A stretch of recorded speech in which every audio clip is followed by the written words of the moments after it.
السلام علیکم دوستوں، رات 10 بجے کا وقت تھا۔ ایسم اور شائستہ بیگم دونوں ٹی وی لانچ میں بیٹھے ٹی وی پر کوئی پروگرام دیکھ رہے تھے جب ٹی وی پر کسی نے خوبصورت انداز میں یہ نظم پڑھی تھی۔ ایسم نے کن اکھیوں سے چائے کے کپ اٹھاتی حیا کو دیکھا تھا، جیسے وہ بھی پرانے سب نقش مٹانا چاہ رہا ہو لیکن یہ باس میں نہ ہو۔ وہ بھی ایک نئی زندگی کا آغاز کرنا چاہتا تھا اور یہ باس میں نہیں تھا، کیونکہ 80% مردوں کی طرح وہ بیوی اور ماں میں سے ماں کو چنتا تھا، اور اس بیوی کو کیسے چنتا جس پر قتل کا الزام تھا، اور قتل بھی ایسا کہ اس قتل نے حیثم ندیم کو یتیم کر دیا تھا۔ کپ اٹھا کر جاتے ہوئے حیا نے اس کی طرف دیکھا، کیونکہ وہ اتنی دیر سے اس کی نظریں خود پر جمی محسوس کر سکتی تھی، اور اس پل حیا نے دیکھا کہ ایک نیا سال اپنے شریک حیات کے ساتھ گزارنے کی چاہ اس کی آنکھوں میں امڑ امڑ کر آ رہی تھی۔ کئی جگنو تھے جو جل کر اور پھر بجھ کر مر گئے تھے۔ ایسم نے نگاہوں کا زاویہ بدلا کہ وہ جو 2 سال سے ایک دوسرے کے ہو کر بھی ایک دوسرے کے نہیں تھے، تو خدا کا فیصلہ تھا کہ وہ ایک دوسرے کے ہیں ہی نہیں۔ قسمت لکھ چکی تھی حیا جہانگیر ایسم نوید کو کہ کبھی بھی نہیں ملے گی، چاہے وہ اس کے نام پر ہو یا اس کی ہو۔ حیا کپ لیے وہاں سے نکلی اور کچن میں کپ دھو کر وہ اپنے کمرے میں چلی آئی۔ باہر لوگوں کا شور سنائی دے رہا تھا۔ دنیا نیا سال منانے کو اتاولی ہو رہی تھی، اور اس پر تو وہ گزرے سال ہی ٹھہر چکے تھے۔ وہ کارپیٹ پر بیٹھ گئی اور ڈریسنگ ٹیبل کے سب سے آخری دراز کھول کر سیاہ رنگ کا ایک بیگ نکالا اور پھر اسے کھولنے لگی۔ بیگ سے سرخ رنگ کی ایک ڈائری نکلی تھی۔ سرخ رنگ اسے ہمیشہ سے بہت پسند تھا، اتنا پسند کہ اس کی زندگی کی ہر شے میں سرخ کا دخل تھا، لیکن ان 2 سالوں میں وہ سرخ رنگ کو بھول بیٹھی تھی۔ لیکن اس دن عمر سلطان کو سرخ رنگ کی کار میں دیکھ کر اسے ماضی کی لالی ضرور یاد آئی تھی۔ اسے یاد تھا عمر سلطان کو سرخ سے چڑھتی، لیکن وہ اس کے لیے اپنی زندگی میں سرخ رنگ کو جگہ دینے لگا تھا۔ عمر سلطان کا لیپ ٹاپ سیاہ سے سرخ ہوا تھا، اس کی بیڈ شیٹ فقط سرخ رنگ کی ہو گئی تھی، اور پھر حیا کی فرمائش میں اس نے گاڑی بھی سرخ لے لی تھی۔ حالانکہ اسے شدید چڑ تھی سرخ رنگ سے، لیکن جب محبت ہوتی ہے تو محبوب کو پسند ہر شے سے پسند ہوتی ہے۔ حیا نے ڈائری کے کور پر ہاتھ پھیرا۔ یہ ڈائری اسے عمر نے دی تھی۔ عمر کہتا تھا حیا اس کی ماروی ہے۔ کہیں بہت پہلے جب ماروی عمر کو ٹھکرا گئی تھی تو محبت کو یہ بات پسند نہیں آئی تھی، اس لیے محبت نے صرف محبت کے واسطے عمر ماروی کو پھر سے جنم دیا ہے، اور اب کی بار عمر ماروی الگ نہیں ہوں گے، لیکن محبت چاہے کتنی بھی بار جنم لے لے اس کی قسمت جدائی ہی ہے۔ اس نے ڈائری کھولی۔ ڈائری کے پہلے صفحے پر سرخ روشنائی سے حیا اور عمر لکھا تھا۔ اس کی آنکھ سے آنسو نکل کر عمر کے نام پر گرا تھا۔ اسے وہ تمام سال یاد آئے جن کی شروعات اس نے عمر کے ساتھ کی تھی۔ اس نے صفحہ پلٹا۔ اگلے صفحے پر 2 سوکھے سرخ پھولوں سے محبت کی داستان رقم تھی۔ وہ داستان جو قدیم تھی، بہت قدیم۔ وہ فقط پھول نہیں تھے، وہ عمر ماروی کی داستان تھی۔ وہ محبت کی عظیم داستان تھی جس کی قسمت ہر بار جدائی تھی، فقط جدائی تھی۔ اس نے بھری بھری آنکھیں اٹھا کر دیوار پر آویزاں تصویر کو دیکھا۔ اسے لگا ارحم نوید مسکرا رہا ہے۔ وہ کہہ رہا ہے حیا سلطان تم مجھے نہیں ملی تو کیا ہوا، تمہیں بھی تو عمر سلطان نہیں ملا، تم نے اچھا نہیں کیا میرے ساتھ۔ ارحم نوید تمہیں مرنا نہیں چاہیے تھا، تمہیں جی کر مجھ سے تکلیف سہنی تھی، تمہیں بار بار جدائی کا کرب جھیلنا تھا۔ اس کی آنکھوں سے بے شمار آنسو نکلے، وہ آنسو جن پر وہ پچھلے 2 سال سے باندھے بیٹھے تھے، لیکن عمر سلطان کا سامنے آنا اس کے ضبط کو توڑ گیا تھا۔ اسے آج بھی محبت تھی، اور بے تحاشا محبت تھی عمر سلطان سے، مگر افسوس قسمت جدائی تھی، اور مقام کچھ ایسا تھا کہ اب ملن ہو جاتا تو وہ نری رسوائی تھی۔ آج نئے سال کا پہلا دن تھا۔ محلے سے بچوں کے پٹاخوں کی آوازیں آ رہی تھیں۔ وہ صبح فجر کی اٹھی کام میں لگی ہوئی تھی۔ سیاہ لباس دھو کر الماری میں اگلے دسمبر کے لیے رکھ چکی تھی۔ سفید جوڑا پھر سے اس کے تن پر تھا، وہ سفید جو کفن تھا، وہ سفید جوڑا جو فندہ تھا، جو 2 سال سے اس کے گلے میں پڑا ہوا تھا، مگر نہ مرنے دے رہا تھا نہ جینے دے رہا تھا۔ کچن سے فارغ ہو کر اس نے دھوپ پر پڑے سارے کپڑے اتار کر تہہ کیے اور حیثم کے کپڑے استری کرنے کے لیے سٹینڈ پر رکھے۔ وہ کل واپس جا رہا تھا۔ اماں آپ نے اپنا بہت سا خیال رکھنا ہے، کل میں جا رہا ہوں۔ وہ شائستہ بیگم کی دوائیاں لے کر آیا تھا اور اب ان کو کھلانے کے بعد ہدایات جاری کر رہا تھا۔ اپنے آفس کال کر کے ہفتہ 10 دن اور چھٹیاں مانگ لو۔ کیوں اماں؟ تمہاری شادی کی تاریخ طے کرنا جاننا ہے، اور پھر شادی بھی۔ شائستہ بیگم کی بات پر ہیثم نے اچنبے سے اپنی ماں کو دیکھا۔ حیا نے شرٹ استری کر کے ہاتھ ایک سیکنڈ کو رکے تھے اور پھر سے شرٹ پریس کرنے لگی۔ ہیثم نے نگاہ اٹھا کر حیا کو دیکھا جس کے چہرے پر کوئی تاثر نہیں تھا۔ تو گویا 2 سال کا یہ رشتہ نام نیاد تھا۔ تو نام نیاد ہی تھا۔ ماں کیسی باتیں کر رہی ہو؟ آپ میری شادی تو ہو چکی ہے۔ چاہے حیا اس کے بھائی کی قاتلہ تھی، اس کی ماں کے لیے ایک بدلہ تھی، لیکن بیوی تو تھی اس کی نا۔ حیا وہ لڑکی تھی جسے اس نے بہت شدت سے چاہا تھا، بہت محبت کی تھی۔ یہ شادی نہیں سزا تھی، اور سزا صرف اس قاتلہ کے لیے۔ تم میرے بیٹے ہو، اور بیٹے کی سزا زندگی نہیں جینے دے سکتی۔ شائستہ بیگم نے کہا، چاہے جیسے بھی ہو، جن حالات میں بھی ہوئی ہو، وہ میری بیوی ہے ماں۔ میں اس کی اجازت کے بغیر شادی نہیں کر سکتا، کیونکہ شرعاً اور قانوناً یہ جائز نہیں ہے۔ اس نے پھر سے ٹال مٹول سے کام لینا چاہا، اور اس بات پر شرٹ ہینگ کرتی حیا مسکرائی تھی۔ وہ اس کا گریز سمجھ رہی تھی۔ شرٹ کو اسٹینڈ پر ہینگ کر کے وہ کمرے میں آئی۔ مجھے کوئی اعتراض نہیں ہیثم، میری طرف سے تمہیں اجازت ہے، اور میں تیری اجازت نامہ دینے کو بھی تیار ہوں۔ شائستہ بیگم نے ہاتھ چلا کر اسے دفعہ دور کیا تھا۔ ہیثم نے ہونٹ کاٹتے بے بسی سے حیا کو دیکھا اور پھر اٹھ کر وہاں سے چلا گیا۔ یہ طے تھا، فیصلہ ماں کو کرنا تھا، ہمیشہ کی طرح، لیکن وہ اس بار کے فیصلے پر کانپ اٹھا تھا۔ کچھ بھی تھا، بس اتنا تھا کہ وہ حیا جہانگیر جس سے اس نے بے تحاشا محبت کی تھی، وہ اس کی تھی۔ اور چاہے حیا جہانگیر نے عمر سلطان سے بے تحاشا محبت کی تھی، لیکن وقت کچھ یوں تھا کہ اب صرف اور صرف ہیثم نوید اس کا تھا۔ بے بس نگاہوں سے سارا دن حیا کو تکتا۔ وہ اگلا دن ماں کے آگے سر جھکا کر اسلام آباد واپس چلا گیا۔ شائستہ بیگم بیٹے کے اقرار پر خوشی سے پھولے نہ سماتی سیدھی اپنی نند کے گھر جا پہنچی۔ حیا کو تو کوئی اعتراض تھا ہی نہیں۔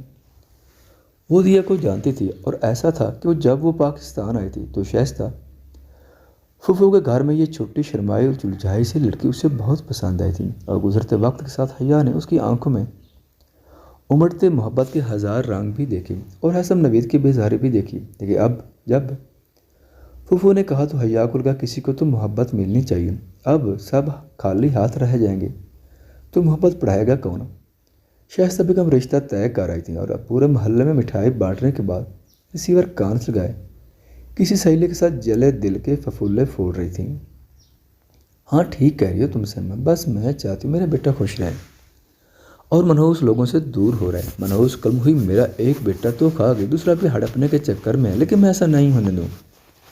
آواز کو جان بوجھ کر اونچا کرتے وہ اس کو تکلیف دینا چاہ رہی تھی۔ پونچھا لگاتی حیا کے ہاتھ پال بھر کر رکے، اور وہ مزید رگڑ رگڑ کر فرش صاف کرنے لگی۔ کبھی کبھی تو شائستہ بیگم کی باتوں پر اس کے کانوں سے دھواں نکل آتا تھا، لیکن ایک شے تھی، برداشت، جو اسے ہر حال میں کرنا تھا۔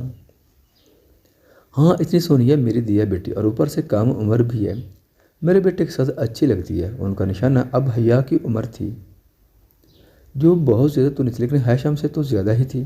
ہونٹ کاٹتے اس نے پونچھا نچوڑ کر دیوار پر ڈالا اور پنکھا فل سپیڈ سے چلا دیا۔ ارے منحوس عورت، تم چاہتی ہی یہی ہو میں مر جاؤں تاکہ اس گھر پر راج کر سکو؟ جنوری کا مہینہ اور کڑک دھوپ میں بھی بھلا کی سردی۔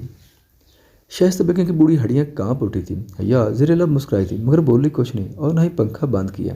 شائستہ بیگم نے ریسیور کریڈر پر رکھا اور تخت کے نیچے پڑا اپنا جوتا اٹھا کر تاک کر حیا کو مارا، جو سیدھا حیا کی کمر میں لگا تھا۔ وہ اکراہ کر رہ گئی کہ پھوپھو کا آخری ہتھیار تشدد ہی ہوتا تھا۔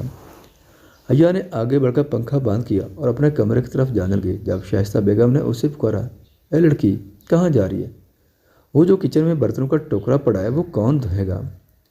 پھوپھو پچھلی پگ ڈنڈی سے آنے والا پائپ ٹوٹ گیا ہے، اس لیے پانی نہیں آ رہا ٹینکی میں، تھوڑا سا پانی تھا، فرش دھو دیا، اب پانی آئے تو برتن دھو دوں گی۔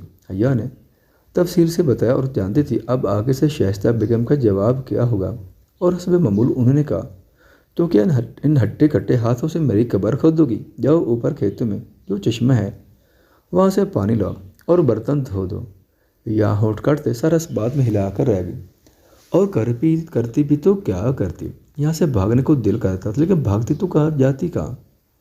کشمالہ ساری دولت پر سانپ بن کر بیٹھی تھی، اور کسی صورت حیا کی شکل میں مصیبت اپنے گلے میں نہیں ڈالنا چاہتی تھی۔ اور رہے گا عمر سلطان، تو وہ چاہ کر بھی اس کے پار نہیں جا سکتی۔ اگر چلی جاتی تو سماج اسے جینے نہ دیتا۔ وہ سماج جسے پہلے ایک قاتلہ کہتا ہے پھر بد کردار عورت کہے گا۔ اس نے سفید دوپٹہ سٹینڈ سے اٹھا کر مفلر کی طرح گلے میں ڈالا اور پانی کی بالٹی اٹھا کر دروازے کی طرف بڑھی۔ جب پھر شائستہ بیگم کی آواز نے اس کے قدم روکے۔ ساتھ جگ بھی لیتی جاؤ، چشمے کا پانی بڑا میٹھا ہے، میرا لال شربت پینے کو دل کر رہا ہے۔ نئی فرمائش حاضر تھی۔ حیا نے کچن سے جاگ لیا اور گھر کے پچھلے دروازے سے نکل کر کھیتوں میں سے چھوٹی سی پاک ڈنڈی سے چلنے لگی۔ اس کے ایک ہاتھ میں پانی کی بالٹی تھی اور دوسرے میں جاگ۔ سر جھکا ہوا تھا اور نگاہیں وہ اپنے قدموں پر جمع چل رہی تھی۔ اسے اس کا ماضی ہر وقت پریشان کرتا تھا، جو بہت خوبصورت تھا، اور جب وہ پہلی بار ہیثم کے گاؤں آئی تھی تو بڑا پسند آیا تھا اسے، لیکن اب سمجھ آئی تھی وہ صرف پسند آنے کی حد تک تھا۔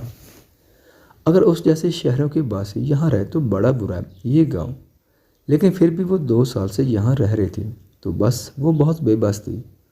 اور اس کو وہ دن پھر سے یاد ہے جب عمر سلطان اس سے ٹکرایا تھا۔ جانے وہ کیوں کر آیا تھا، خیالوں میں گم وہ چشمے پر پہنچ چکی تھی۔ یہ چشمہ کھیتوں کو بیچوں بیچ بنا ہوا تھا اور گاؤں والوں نے اس چشمے کے آس پاس کے حصے کو پختہ کر کے ایک صاف لوہے کا پائپ لگا دیا تھا جس سے شفاف پانی آتا تھا۔ اس نے بالٹی پائپ کے نیچے بھرنے کے لیے رکھی اور خود ایک طرف بڑے پتھر پر بیٹھ گئی۔ آنسوں سے دھندلاتی آنکھوں کے سامنے ایک دھندلا سا منظر ابھرا۔ جب وہ دوسری بار یہاں آئی تھی سرخ جین کے ساتھ، اس نے سرخ لانگ شرٹ پہن رکھی تھی اور سفید دوپٹہ مفلر طرح گلے میں لٹکایا ہوا تھا۔ تمہارے چشمے کا پانی کتنا میٹھا ہے ارم، ہاتھوں کا پیالہ بنائے وہ چشمے کے پائپ سے پانی پی رہی تھی اور ارم مسکراتے ہوئے اسے تاک رہا تھا۔ میرا چشمہ نہیں ہے، گاؤں والوں کا چشمہ ہے۔ اوہ تم تو یوں کہہ رہو جیسے میں اپنے نام کروانا چاہ رہی ہوں اسے۔ اس نے پانی کے چھینٹے منہ پر مارے تھے۔ ایک بار کہہ دو دنیا تمہارے نام کر دو۔ وہ بڑبڑایا تھا اور اس کی بڑبڑا اتنی ضرور تھی کہ حیا نے سن لی تھی، اور یہ نہیں تھا کہ وہ سن کر سمجھی نہیں تھی، وہ میچور تھی، سب سمجھتی تھی اور سوچ لیا تھا وہ عمر سلطان کو سب سے ملوائے گی۔ بھابھی بھابھی، وہ یکدم ماضی سے باہر آئی تھی، کوئی اسے پکار رہا تھا۔ اس نے پلٹ کر دیکھا، سامنے کاشان کھڑا تھا۔ وہ ہیثم کا دوست تھا اور اکثر ایسا ہوتا تھا کہ وہ گھر کے چھوٹے موٹے کام کر دیتا تھا، لیکن پھر شائستہ بیگم نے اسے سختی سے منع کر دی۔ وہ ہر کام حیا سے لینا چاہتی تھی تاکہ وہ اذیت میں جیے اور تنگ آ کر خود کو خود ہی مار ڈالے۔